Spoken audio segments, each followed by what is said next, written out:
Kwa hiyo mmepangana nisubiri Subiri nikamuonyesha.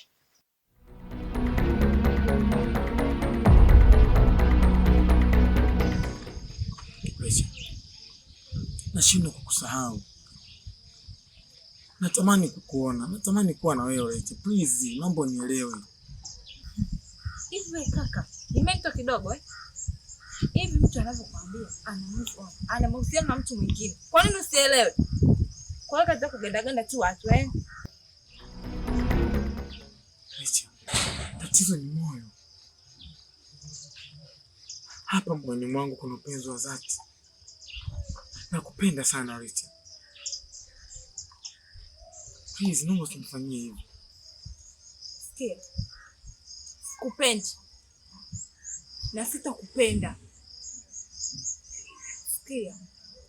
Marufuku kunipigia simu na kuleta miguu yako nyumbani kwetu.